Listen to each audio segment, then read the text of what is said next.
Tycoon है, business tycoon, उनके खिलाफ फ्रॉड और ब्राइबरी के आरोप लगाए हैं और ये आरोप लगाया गया है कि भारत में $265 मिलियन का घूस दिया गया था सबसे बड़ा सोलर प्लांट का कॉन्ट्रैक्ट लेने के लिए। देखिए, बार बार हम लोग ये कहते रहे हैं कि प्रधानमंत्री जी के मित्र गौतम अडानी पूरे दुनिया में भारत का नाम मिट्टी में मिलाने में लगे हुए हैं। कभी ऑस्ट्रेलिया से उनके खिलाफ खबरें आती हैं, कभी मॉरिशस से उनके खिलाफ खबरें आती हैं, कभी मलेशिया से उनके खिलाफ खबरें आती हैं, कभी दुबई से उनके खिलाफ खबरें आती हैं। पूरे दुनिया में अडानी ग्रुप ने भारत का नाम मिट्टी में मिलाने में अपनी भूमिका निभाई है और इसमें मुझे अफसोस के साथ कहना पड़ रहा है कि भारतीय जनता पार्टी और देश की सरकार आदरणीय नरेंद्र मोदी जी, पूरा देश तो उनके नाम नीलाम कर ही रहे हैं, बाहर भी जाते हैं तो उन्हीं के लिए धंधा दिलाने के बारे में सोचते हैं, उनकी चिंता उसी के बारे में होती है। आप देखिए, प्रधानमंत्री की यात्राएं जहां जहां हुई हैं विदेशों की, उन सारी जगहों पे अडानी को ठेका मिला है। भारत में कोयला दे दिया, बिजली दे दिया, पानी दे दिया, गैस दे दिया, रेल दे दिया, सेल दे दिया, एयरपोर्ट दे दिया, पोर्ट दे दिया, आसमान से लेके पाताल तक, आकाश से लेके पाताल तक सब कुछ दे दिया। और ये जो मामला आया है सामने, जिसमें वहां की एक कमीशन ने ये पाया है कि लगभग $265 मिलियन की रिश्वत अडानी ने खिलाई है अमेरिका के अंदर कॉन्ट्रैक्ट पाने के लिए, ठेका पाने के लिए, बहुत ही गंभीर मामला है। भारत के प्रधानमंत्री को सामने आकर इसका जवाब देना चाहिए। सेबी का मामला खुलता है अडानी के खिलाफ, प्रधानमंत्री चुप रहते हैं।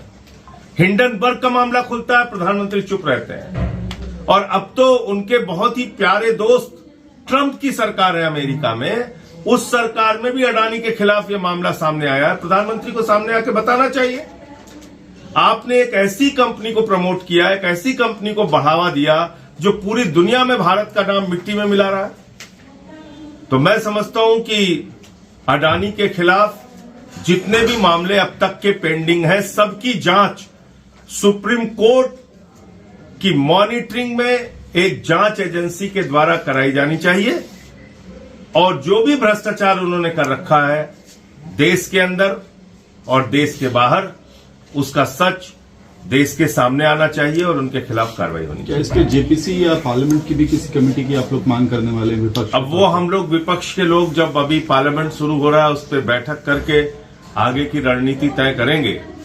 लेकिन ये जरूर है कि अब ये साबित हो गया कि प्रधानमंत्री इंडिया के लिए नहीं, अडानी के लिए काम करते हैं, देश में हो या देश के बाहर। और ये बैठक आम आदमी पार्टी की कहा जा रहा है कि टिकट पहली सूची आ जा सकती है।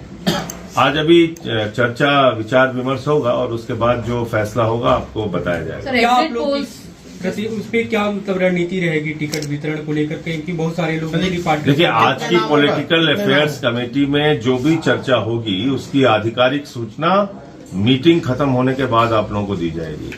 मीटिंग की बातें पहले से ही सार्वजनिक करना वो ठीक नहीं। कल जो एग्जिट पोल है महाराष्ट्र और झारखंड को लेकर, कैसे? देखिए, एग्जिट पोल ने अपनी विश्वसनीयता खो दी है। लोकसभा चुनाव के बाद लगातार उनकी आलोचना हो रही है जो एजेंसियां एग्जिट पोल करती हैं। लेकिन महाराष्ट्र में दो तरह के एग्जिट पोल आए हैं। कुछ लोग महाविकास आघाड़ी को जिता रहे हैं, कुछ लोग महायुति को जिता रहे हैं। मुझे ऐसा लगता है कि महाविकास आघाड़ी महाराष्ट्र के अंदर सरकार बनाएगी, चुनाव वहां पे जीतेगी। और जो एक मैंने प्रचार में जाके वहां देखा था कि गद्दारों को माफी नहीं, तो वहां की जनता भारतीय जनता पार्टी को, शिंदे को और अजीत पवार को महाराष्ट्र की जनता के साथ धोखा देने वाला और महाराष्ट्र के साथ गद्दारी करने वाला एक दल मानता है।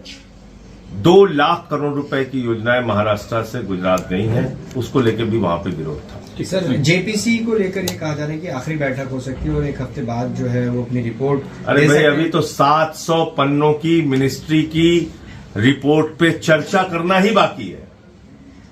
5 राज्यों का टूर था, 2 राज्यों में हुआ, बाकी राज्यों का टूर भी नहीं हुआ है। तो ये चर्चा कहां से अपने आप चलाई जाती है? और अगर अमित शाह जी और कानून मंत्री रैलियों में जेपीसी के बारे में बयान दे रहे हैं, रिपोर्ट आए बगैर कह रहे हैं कि हम तो बिल पास करेंगे ही करेंगे, तो ये तो अपने आप। और वैसे मैं आपको बता दूं, भारतीय जनता पार्टी बहुत ही होशियार और शातिर पार्टी है। वो इस वक्फ बिल के मुद्दे को जिंदा रखना चाहेंगे, क्योंकि उनको मालूम है कि मंदिर बना दिया तो उसके बाद तो वोट मिला नहीं उनको। तो इस वक्फ बिल के मुद्दे को ही वो जिंदा रखना चाहेंगे।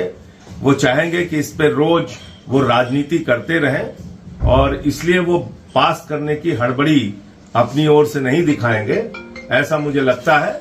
बाकी राजनीतिक रूप से बयानबाजी, मीडिया में बोलना, टीवी चैनल्स पे बोलना और रैलियों में बोलना, वो अलग बात। आखिरी सवाल मीरापुर को लेकर सर, मीरापुर कुंदरकी में जो यूपी बाइपॉल में जो तस्वीरें सामने आई, कल मैंने उस मामले में ट्वीट भी किया था।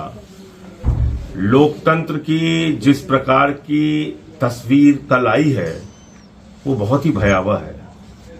अगर चुनाव आयोग कोमा की स्टेज में रहेगा, दरोगा रिवाल्वर तान के मतदाताओं को वोट करने से रोकेगा, तो फिर तो इस देश में तानाशाही आ चुकी है। डेमोक्रेसी कहां है? हम वोट ही नहीं डाल सकते क्योंकि दरोगा खड़ा है रिवाल्वर लेके, वो कनपट्टी में गोली मार देगा। और इसके बावजूद चुनाव आयोग कोमा की स्टेज में है, कुछ उसको दिखता नहीं। प्रधानमंत्री कुछ बोले, गृह मंत्री कुछ बोले, वो हेमंत विश्व शर्मा वो कुछ नफरत फैलाए, कुछ भी कहता रहे। तो मैं समझता हूं कल जो कुछ हुआ वो बहुत ही दुर्भाग्यपूर्ण है, और लोकतंत्र में कम से कम वो घटना स्वीकार्य नहीं है। उस पर चुनाव आयोग को और सख्त कार्रवाई करनी चाहिए।